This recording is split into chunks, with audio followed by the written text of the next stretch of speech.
ဘူးလိုင်း24ရက်နေ့က30ပုံမရှိတော့ဘူးဘူးလိုင်း24ရက်မှာပဲပြောင်းကုန်ပြီးသွားပြီ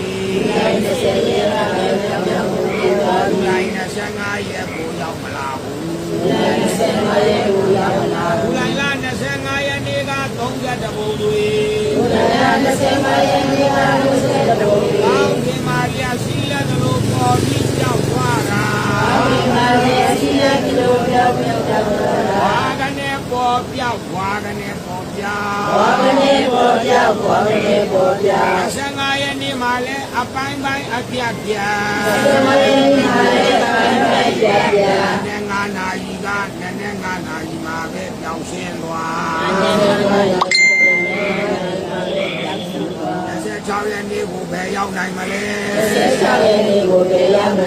26ရက်နေ့30ပုံတွေလဲ26ရက်နေ့30ပုံတွေလဲ29ရက်ကိုရောက်မလာတော့ဘူး29ရက်ကိုရောက်မလာတော့ဘူးယနေ့ရက်ခု29ရက်နေ့ပြီလဲ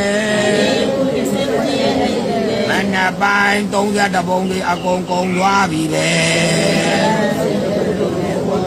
တနေ့လုံးတနေ့ကုန်ပြောင်းကုန်မှာပဲအရာတပည့်တော်ကကိုနိဗ္ဗာန်နဲ့ပဲအဲ့ဒါကြောင့်30ပုံကိုအပြောက်ရှင်းလာ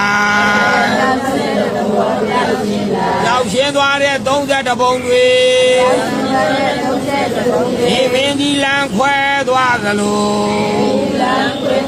အရာရာအလုံးဖရာတပည့်တော်ကိုလမ်းခွဲသွားဘုရားတပည့်တော်ကကိုနိဗ္ဗာန်နဲ့ရှိနေတာပဲကိုကိုယ်တိုင်ကနိဗ္ဗာန်ပဲကိုသာအနန္တောအနန္တကျင့်လိုက်ကြကိုသာအားကိုးရာကိုသာအားထားရာဝါဆိုသင်္ကန်းကုသိုလ်အနန္တကိုလည်းကိုမှသာအားထားလိုက်ပါအဘာအနန္တထာဝရရေရလေစွာ